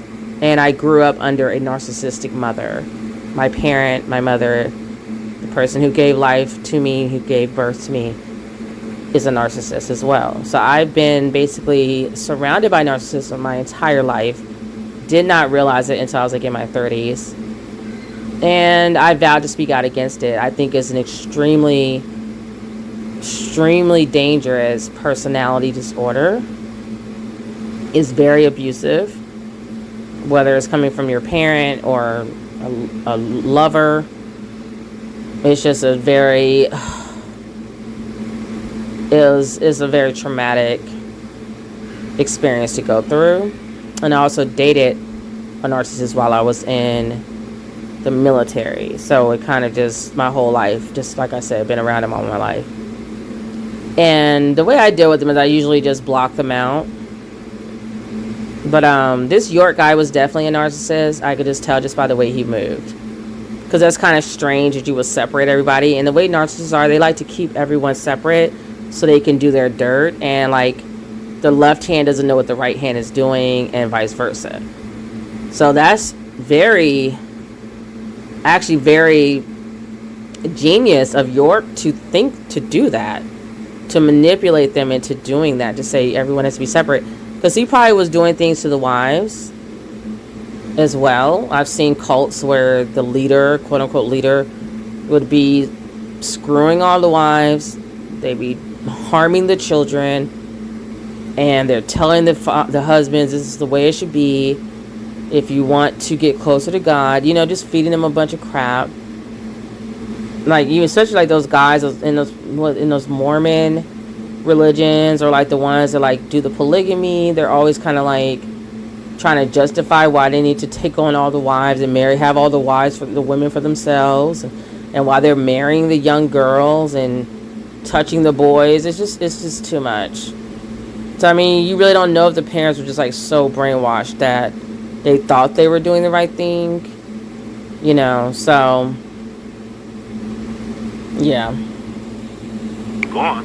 You mean to tell the world that none of these children had enough sense in their mind to go tell their parent that this isn't right? This is fucking sickening. Like, how dare he talk about how children should be doing something about this disgusting, vile act that's happening to them. They're scared, they're children, they probably don't even understand what's really happening to them. This whole interview is very, very, very triggering. Like, it's really disturbing the way he's talking to the victim, Nowak. Like, I like literally want to punch him in his face, because I'm just like, how dare you talk to him like this? And you can tell he's getting angry. Nowak is. I also don't like that he seemed like he has like a whole team with him while he's with this victim by himself. So it's like this victim is basically going up against Nowak's predatory ass and his team, and having to defend himself because clearly Nowak is not on his side because he's a predator, which has just come out. This video is from 11 years ago. Let me see if it puts it up here, just so you guys know for sure. But yeah, this is from 11 years ago. You're gonna say that was put up here 4 years ago. It was 11 years ago. I've been touched sexually. I've been sexually abused. Not one child out of all these children. It could have stopped so long ago if just one child, or just one. And might I add that Tariq Noel is he's the courageous one here. He is the man with the courage. I would never look down on someone who had to endure such a disgusting act when they were children. Because we all know children don't have any power. He was a child. And if this ever happened to anyone, like, I just can't see myself looking down on somebody. Like, I can't help that you're barbaric and I'm not, and you may have been able to overpower me or whatever. Shit happens. But that's not you. That should not define who you are. You should not allow that to define who you are. I don't look at Tariq Noel and think with disgust of him. I think he's a handsome young man. I would date him. He's cute. And I think when I look at him and I see him on that bench with Nowak and Nowak's little flunky behind him, I see a king. I see courage. I see a courageous individual sitting here facing these demons, who is Nowak and his little crew. Because I'm like thinking, like, who's recording this? It's probably part of Nowak's team. That's why you feel so comfortable. He has it's like most cowards, they had to move in groups. Just like white supremacists, they always moving in groups. They never do shit by themselves. Or if they do, they go running away, or they go running and calling the cops for some backup. They never do stuff alone. They're scared, they're cowards. Tariq Noel is very courageous in this video. He's brave, and I love that what he said earlier in the video, where he felt like if his sisters were going to testify, he was going to be the man of the family, and he was going to fight to bring this predator down. And we all know in our stupid, superficial culture that you can't be a man. Like, typically men are not going to come out and admit that they've been molested as a child, but he was a child. You weren't a man going through this. And even if you were, anyone can be victimized every now, once or twice. Stuff happens. You don't know how that person could have did that. They could have a knife to your neck. Anything could happen. But especially as a child, like, no one's should be looking at him and thinking like, oh my God, he was 7. He was a baby. I gotta play the rest of this. This whole video just really bothers me. Yo, what caused all of this to come out? First, you hear nothing from nobody. Yeah, you hear nothing from nobody. Then you hear something from everybody. So you see how Noah has to look back to his hype man back there in the background. He's wearing black as well. They're trying to come like there's something important. And I'm surprised that Tariq Noel did not punch Noah in the face. Because you can see his face. He's kind of biting that bottom lip. Like he's like getting upset, angry. Because Noah is getting aggressive. And then he's even turning to his boy to like back him up. And I'm like, okay, it's too much for you to be talking to a victim who had to endure the hell he had to endure. And his sisters did too. That's just too much in one family to have to endure for you to be sitting on this bench talking crazy. Like it couldn't be me. Like Tariq is definitely stronger than I am with holding in his feelings, because I know as a woman we're emotional. I would have had to clock him. He's doing too much. I would have had to walk away and leave that interview or something. I just could not. I would have been overcome with emotion. I wouldn't have been able to sit there and answer his stupid questions as long as Tariq Noel did. But I'm glad he did, because he does need to be the voice for victims. He does need to speak out. It's important. It just is. All at the same time. They might not have been the medium to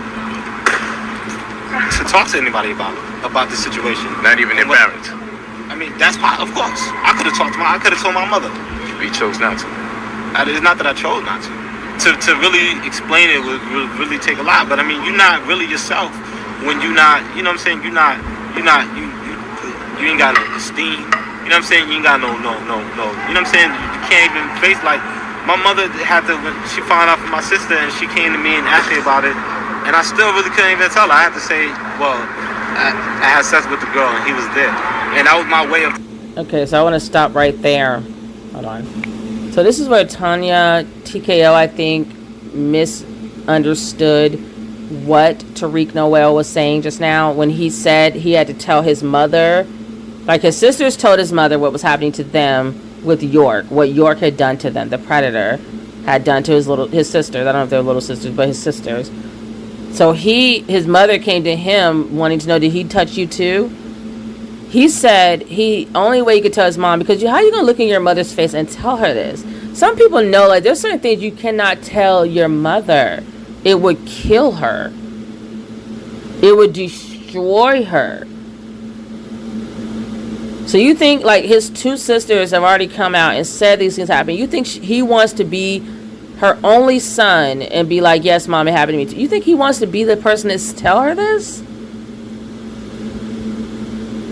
He said he was a man of the house. So it's like his father he didn't even have a man. And that's probably why York's stupid self preyed on them, because he knew there was not a man in the house. So I blame black males. Where was their father to protect them? He better have a good reason. Like, he better be dead somewhere. Where was he at? Why wasn't he in the home? Why wasn't he around to making his presence known so this predator would not come to harm his children? So he's the man of the house. So he said he didn't want to tell his mother this. You don't want to disappoint your mother. You don't want to let her down like that. He's only 7, having to carry this effing burden. I don't even know if he was 7. He's probably a little older. Having to carry this burden of having to tell his mother. So he said he wasn't able to tell her outright what was done to him. So he said, I had sex with a girl, and York watched. York was in the room too when I was made to do that. I don't think that's what happened. From the rest of this interview, or whatever you want to call this mess with Nowak, I think that he was harmed by York himself. By himself. I don't think there was a girl anywhere. If there was a girl, that's probably a whole nother situation, unfortunately. But I don't think that's what happened. I think he was harmed by New York directly. And he could not find the words or the courage to tell his mother that, because that's so devastating to a parent. Because I'm telling you, when your child is harmed like that, like, you never can correct that. You can't go back and undo that. And children know this. They know it's devastating. Kids are not stupid. Like, people always want to act like kids are stupid. They're not dumb. Kids are highly intelligent. People always selling them short and act like, oh, they don't know any better. They don't know any better a lot of things, but kids are still extremely, their intellect is like a whole nother level. They're very connected to the spiritual realm and God and being an empath and empathy, and they know what's going to kill their parent, what would destroy their mother or their father.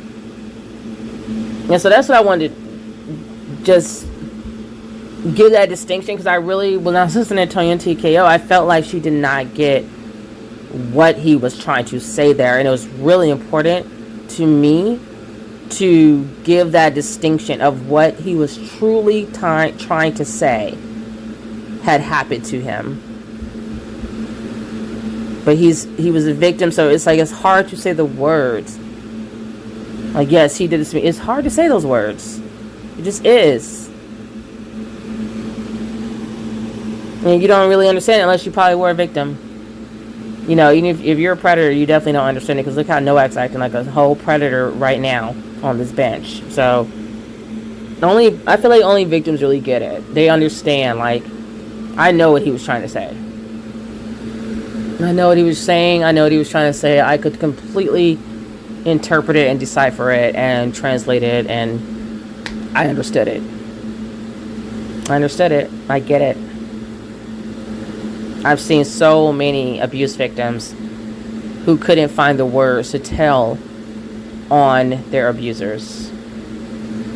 Whether you're a child or a grown woman, a grown man, I've seen it time and time again. And it's not their fault, because they should have never been victimized to begin with. Telling her that, yeah, it happened. You know what I'm saying? But that's what the initial conversation. And this is like 2 weeks before we left. It was something I was under. I couldn't tell my mom. I didn't tell nobody. It was something that held me to not say nothing. You know what I'm saying? Because I looked up to him as my dad. Because I looked up to him as a person that he was. I thought he was a God figure. I thought he, and all those reasons, like, I'm trying to, like, see why is this going on? What's the significance? I'm young. I don't even know what we're really into sex, and I don't even. Why do you think he's locked up for 135 years, underground 60 feet, in a super max penitentiary? Because that's where his black ass belongs. That would have been my answer. See, he knew who to interrogate, because he knows that Tariq Noel grew up in this cult, and that he was going to think a certain way about this guy. I don't have any ties to this person. So I'm going to speak for Tariq on some things, the way he should have answered it. Like, I feel like he should have just said that's where he belongs, because that's where he belongs. He belongs under the prison where he is, in the basement, somewhere with no windows, no nothing, no life. Because I know he had to have harmed a lot of children. You harmed like 3 people just in his family, his sisters and him. And then you just heard he say that he saw Dr. York or Mr. York, whatever the hell his name is, Malachi York, he saw him as a father. How sickening is that? You don't get to have that title. You were supposed to protect me, and you didn't do it. It's sickening. And that's what we get in the black community when all these black males leave their families' homes willingly and voluntarily. You are leaving your children and the woman who bear your child, you're leaving them exposed to these predators. And then she's going to go try to find herself a husband, which she's entitled to do. That's what everyone expects every woman to do, that, get married. And then you bring this predator into your home, into your life, because you're just trying to do the right thing and give your child a father figure. Because the real father took his ass off into Never Land. So I blame the males in the community who walked out to begin with. If you were asked was where you supposed to be, this would have never happened. But no one with a case likened to his own amongst cannibals. Not because what you think he should be locked up for, why you think he's locked up. Well, I mean, to answer your question in the way that I think you're asking it, you know what I'm saying? Because one, you have a black leader that was getting black people together and and was building a sovereign nation. Tell me if this is something you believe. That's not what I want to hear.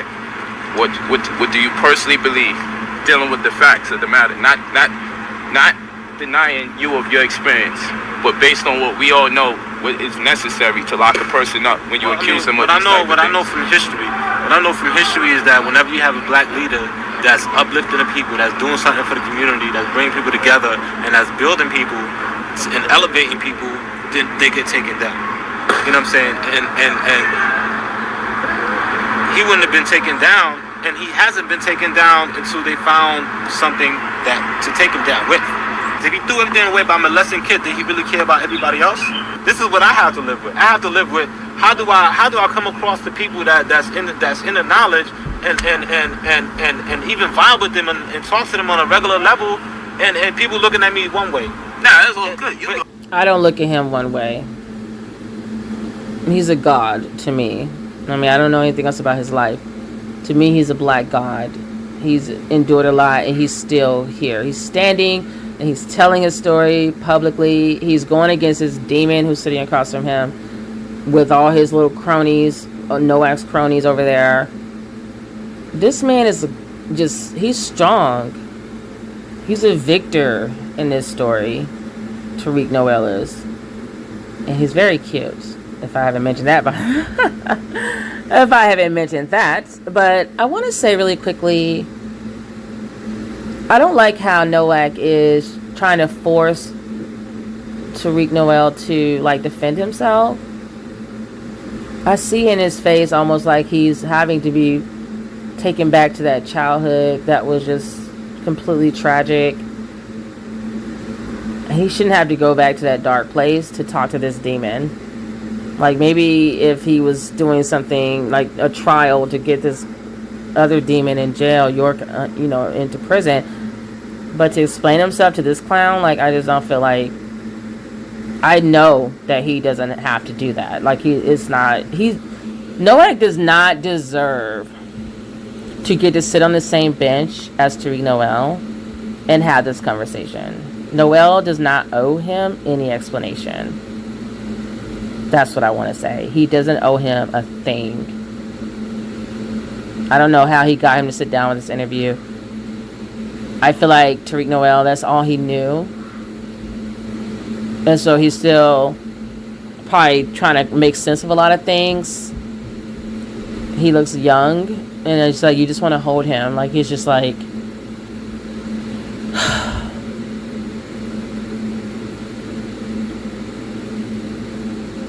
don't say he shouldn't have did this interview, but I feel like if he did the interview, maybe he should have brought his team, It's you want to bring your numbers, I'm going to bring my numbers. And that maybe would have given him more strength to answer questions a different way, because I feel like he's still in that mindset of being a part of that cultish family, sovereign cult family situation that York was leading. But I like how Tariq Noel is answering questions this is what you want to hear, Nowak, but this is what it really is. And that's why he's very strong to me. He's a very strong man. He's a real man. I'm just really in awe of watching his strength right now, because it's a lot for a victim to come forward like this. And to be sitting across from this predator demon and answering his questions when he's clearly attacking him, that Tariq Noel is the victor in the story. He's the person that's come out victorious, and I look forward to seeing Nowak in prison himself. Maybe him and his mentor can have cells across from each other. No, that'd be too nice. But he can be under the jail somewhere as well, under somebody's federal prison and maximum security as well. Always come to a class of ours. That's cool, but you know what I'm saying. But it is. But see, the thing is that don't make you a bad person. At the end of the day, people's always gonna have his word over anybody else's word because that's all they know. You know, at the end of the day, he's locked up, so obviously they took your word over everyone else's. It doesn't matter. Like a See how angry Nowak is becoming? The angry black bird. Okay. He's being the angry bird. And you see his boy back there lurking. And they are like all in black, like they're this gang. His boy's lurking and looking, and I don't think Noel should have had to be subjected to this personally, but that's just me. told you if we say he's innocent when he's still locked up in prison. Y'all were. He tried to throw up the black fist. I know y'all just saw Nowak. That's why I don't want to call him Tariq Noel because it's going to confuse his name with his predator's name.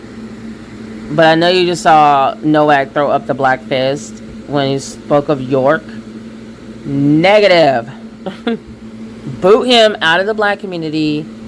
We have disowned him. We divorced him. We want nothing to do with that. Accounted for everything. But I can't go back. You know what I'm saying? So this part right here was really interesting to me. I thought it was really a visual telling story when you see how wide Nowak's arms are, which I'm talking about Polight. His arms are like very wide out. It's almost like he about to throw his arm behind Tariq Noel, and it's like, no thanks. His legs are spread out. Like, he just looks very comfortable right now. And it feels like he's just a predator. He's trying to captivate. Like, I feel like he's trying to capture Tariq Noel, and Tariq Noel is just too strong to become a victim again. That's what I see in this story, this whole visual story right here. Face what's in front of me, and everything that's in front of me, I see people that's being misled. I see people that's under the impression, and even though Misled by what? Because people are saying Doc is being railroaded. That people are saying none of this has to do with the case as far as the government is concerned. The government don't give a damn about the accusations. Are you hearing what I'm saying? You got people saying that kids haven't been molested. I can't. See, Polight is saying stuff, and he expected Tariq Noel to back down. But it's like I said, once you start telling your story, you get stronger. And that's what the predators don't want. They don't want you talking. They don't want you telling your story and coming out to the light with your story of what they're doing in the dark. So you can see in this picture, you can see Nowak, like his shoulders are slumped. He takes the arms down. He's not like looking so comfortable anymore. He looks almost like defeated. Like he thought he was going to just just hammer Tariq Noel in his response. And Tariq Noel's standing up for himself. He won't allow it. And that's incredible to watch that power change over. From someone who was once a victim, you're now the winner in all this. And then of course you fast forward to now. I know Tariq Noel is winning. I would love to know what he's doing right now, but I know he's winning. I could feel his fighting spirit. I could feel that he's a very strong person. Polight is a coward.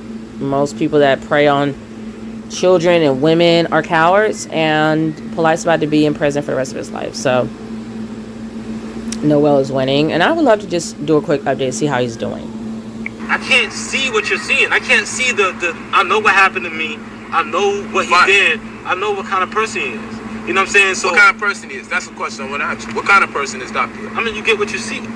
Yeah, he's like, Polight's disgusting. He's asking these cruel, dumbass questions. He's shaking his leg, like almost like he wants to be, either it's a joke to him or he wants to be aroused. You know what kind of person he is. He's your mentor. You know that he molested all these children. You know he did this. Give me a fucking break asking me what kind of person he is and expecting me to explain it. I'm like, and of course you saw Tariq Noel tell him, you know what kind of person he is.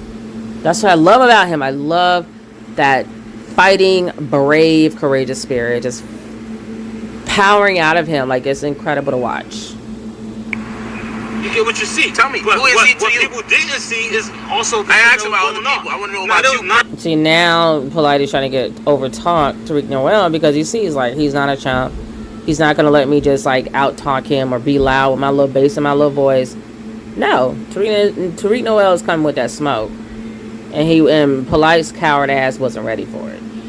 I want to get into your mind. I want to know, what is he to you? Who is he to you? Who he is to me right now? He's somebody. And see, Polight always takes it back to these like really personal questions because he knows that Tariq Noel grew up with this guy thinking that's his father, but that's not going to work. Tariq Noel clearly does not see him in that same light anymore, and he's making it evident in the way that he's answering these questions. Like, he can tell him this is who he was to me, but this is who he is to me now. He's a monster. Malachi York is a monster. That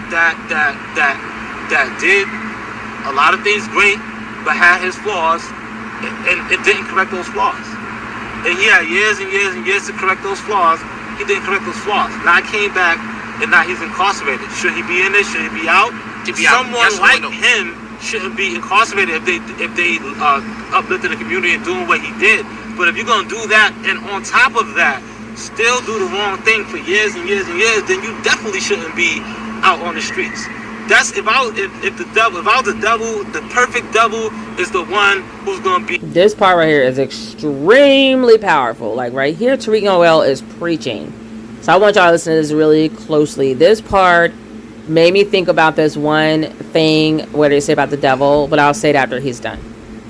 A pastor, a preacher, or the one doing the right thing, and actually the one doing the wrong thing and send you to hell. That's the perfect devil. Someone like him shouldn't be incarcerated if they uplifted the community and doing what he did. But if you're gonna do that, and on top of that, still do the wrong thing for years and years and years, then you definitely shouldn't be out on the streets.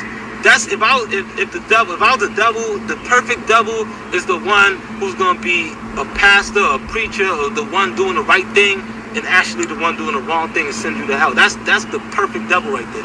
If I was the devil right now, I'll be telling you to do the right thing. I'll be telling you to live your life this way, and I'll be sending you right to hell. The devil, no. That's what they said. They said the greatest trick the devil ever did was to convince everybody that he does not exist. That's the quote I thought of when Tariq Noel started to preach to us and tell us. Like, you could feel him, his power, like his energy. Like, he needs to be a pastor. He needs to be leading us in the way that we need to walk. Like, I feel like his passion, just the way, just something about him. I just feel like he's a good person, and he's going to lead children and adults, everybody. Like, he's going to lead them in the right direction. And when he said that he said, the first thing I thought was that's the first thing the main thing the devil was able to convince everybody was that he didn't exist. That was his greatest trick of all. The gospel as well as any pastor or preacher. So if the devil is going to do his job, what better way to do it than to have everybody lifting themselves or doing the right thing? And in actuality, it's like they're going up, but they're going this way. It's not just up. It's like they're going up and they're going astray. You know what I'm saying? That's the only really way that the devil could do his job, is to deceive people into thinking that he's actually God, to deceive people into thinking that he's actually Christ. That's why they say you will have false prophets and false messiahs. I would respect a wolf. If I was a sheep, I would respect a wolf that approached me and tried to hunt me down than a wolf that came in sheep clothing. My whole boom.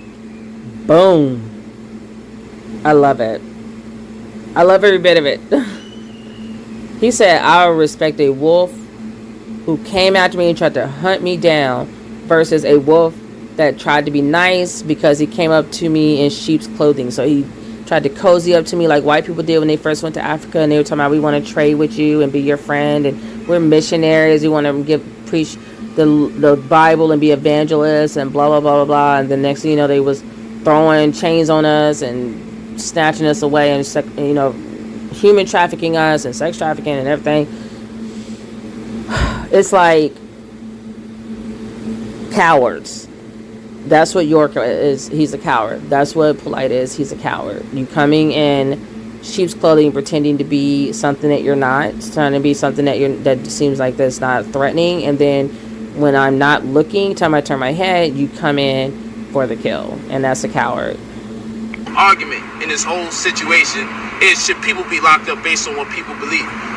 I got the right to be angry. You know why? Because the Lord promises me something different. The Lord promises me that we will lock people up beyond a shadow of a doubt. That's what the Lord promises me. Yeah. But in this case, you don't have the right to be angry. You're only angry because you are also a predator. You're angry because you're blackmail worshiping and your mentor is in prison for, rightfully so, for doing some fucked up shit. And I'm pretty sure they had evidence. I'm pretty sure he's not just in prison to be in prison. I'm pretty sure they had evidence, and that's why he's in prison for 135 years. I don't think it was just because you had so many kids or people who came forward. I think it's because they found evidence. it was up to 12 people to have that reasonable doubt or not. And those 12 people make the decision. It's not. So what's the point? If you're going to fight it's your matter of opinion if you would have fight for it for another reason. Don't fight for it because he's innocent of a molesting kid. Let's say he molested 1,000 children. Factually. Okay. Genetic evidence and everything. Things that we don't deny scientifically. We say, wow, okay, true. If someone was to ask me, would you still worship him as your Most High, acknowledge him as your Most High God? I would have to. I don't identify with everything he does there, much like I believe most Christians don't identify with everything their God does, because it says their God is a jealous God, and some Christians would tell you it's not right to be jealous. And I agree with that comment that just came in. They said that what he just said, Nuwaupian just said, was sick as fuck, and it was insensitive. Because you're basically telling the victim that even though he's belittling what happened to the victim and his sisters and all the other young victims who were victimized by York.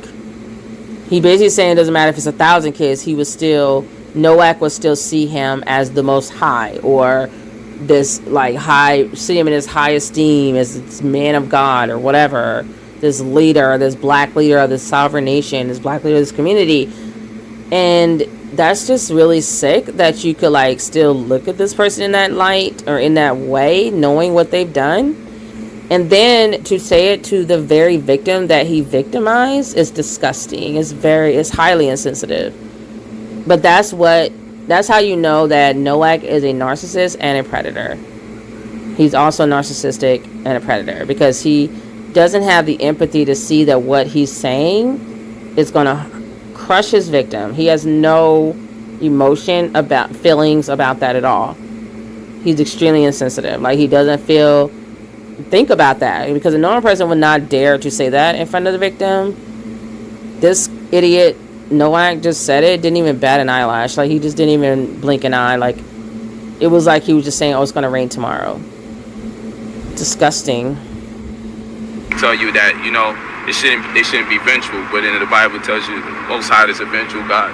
And tell you shouldn't hate, but it tells you that God loved Jacob and he hated Esau. You know what I'm saying? Yeah, there's a difference between being a proud Nuwaupian and saying that he's innocent.